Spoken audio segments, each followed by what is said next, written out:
Hello again. Welcome and welcome back. My name is Eric. This channel is called Report and Opine. As you can see, I have upgraded to the penthouse suite, so business is booming, as they say. And today, on the heels of Trump's acquittal, they acquitted President Donald Trump of whatever it was they were trying to pin on him. We all saw that coming, but the Democrats insisted we waste loads of time and money watching it all go down.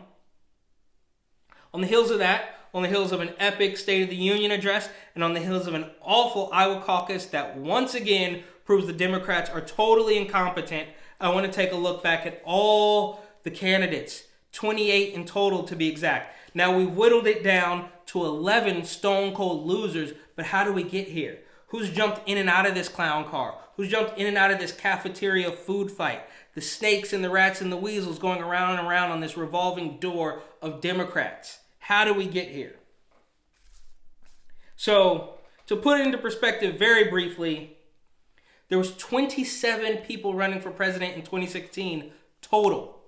17 Republicans, 6 Democrats, 1 Libertarian, 1 Green Party, 1 Constitution Party, and 1 Independent. 27 in total, and now we have 28 Democrats alone, all so triggered by Donald Trump's victory that they just had to throw their hat in the ring. So Donald Trump, of course, gets inaugurated on January 20th, 2017, files for re-election on the same day, naturally.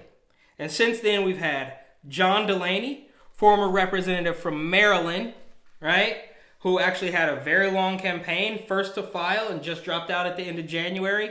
Outside of that, I know nothing about the man. If you have a bad case of insomnia, go ahead and look into it. I assume it's very boring. Then we have Andrew Yang, right? Head of the Yang Gang, of course, who made his money in the private sector, so good on him for that. But his weird $1,000 a month thing just won't work. He does seem like a nice enough guy, but the establishment hates him, so he stands no chance. Then we have Liz Warren, senator from Massachusetts, of course. Elizabeth Warren, who goes by no other nicknames and has never told a lie. She's still in the race somehow, so there's that. Then we have Tulsi Gabbard, representative from Hawaii, of course, also still in the race.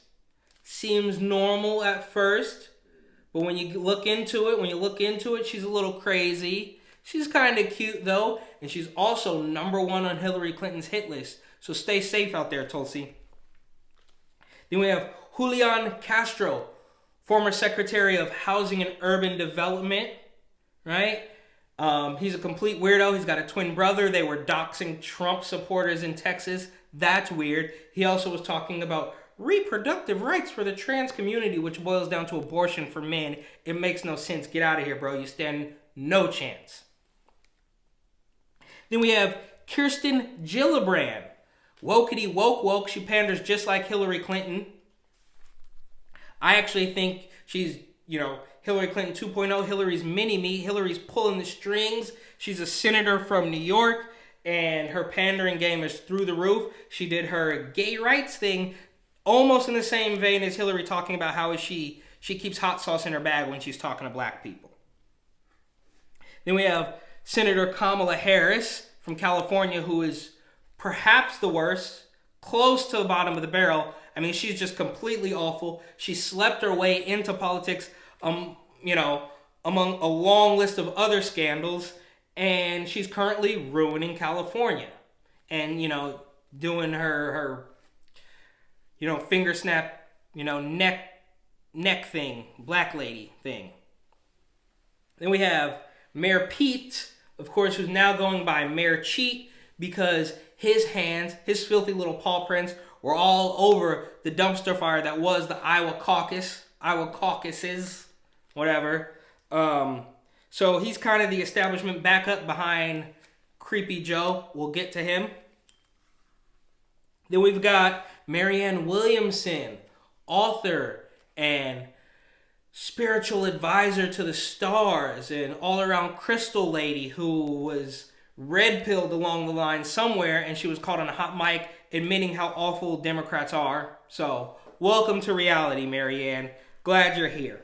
Then we've got Cory Booker, Spartacus himself, right?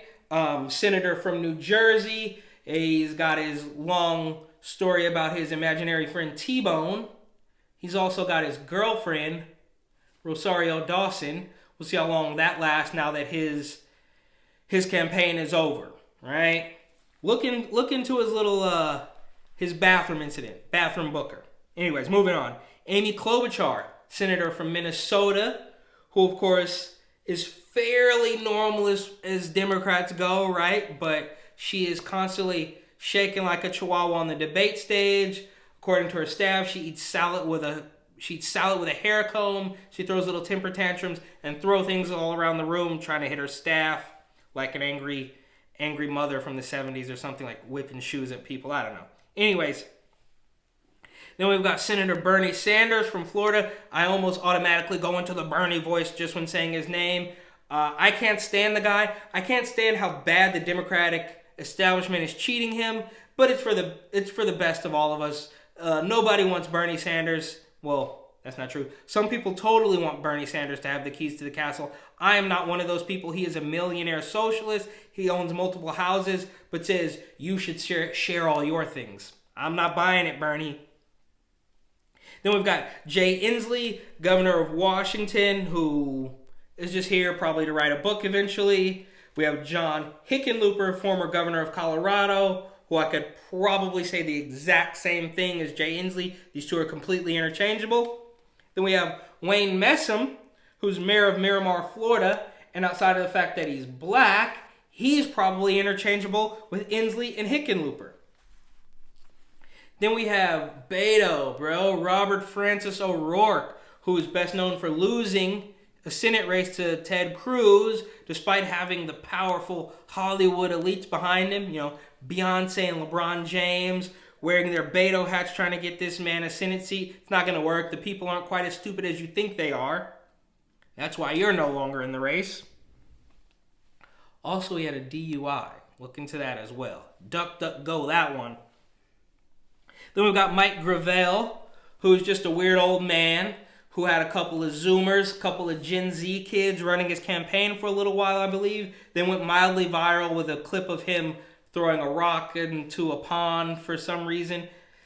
It was like some sort of weird performance art, and the kids running that campaign probably have a bright future ahead of them, but Gravel himself is obviously too old for any of this. Then we've got Tim Ryan, representative from Ohio, who is just here to Orange Man bad. I don't know, again, probably going to write a book or something along the lines. I don't know why any of these people who know they have no chance waste their time and money, or maybe they're somehow making money off this, embezzling campaign stuff. I don't know what's going on. They stand no chance. Then we've got Swalwell, representative from California, who's been on the impeachment train since the very beginning, spouting Democratic talking points all day, every day on TV, and of course, farted on live television. He probably thought it was going to be silent, but it turned out it wasn't, and it was pretty funny. Eric Swalwell, do your job, or don't do your job. Get a new job, because you're part of the problem in California, I can only assume. Then we've got Seth Moulton, representative from Massachusetts, who I know absolutely nothing about. But if you know something about him, feel free to leave it in the comments. Then we've got former Vice President Joe Biden, Barack Obama's right-hand man, a completely corrupt, creepy old guy who used to be the establishment candidate, but now the establishment realized he's totally not up for the task. They threw him under the bus. He's totally corrupt. Move on, Joe. You can barely keep your teeth in your mouth. Your eyes are filling up with blood. You don't remember where you're at. You're talking about how much you like kids on your lap and corn pop and when you were a lifeguard. Your stories are all over the place. Lock it up. Retire. I mean, I guess the money's too good when you're that corrupt to quit while you're ahead. Then we have Michael Bennet, senator from Colorado, who's somehow still in the race. Again, I don't know if they're losing money or gaining money with these sham campaigns, but something's going on. Something's going on. Michael Bennet is still here, right? Who knew?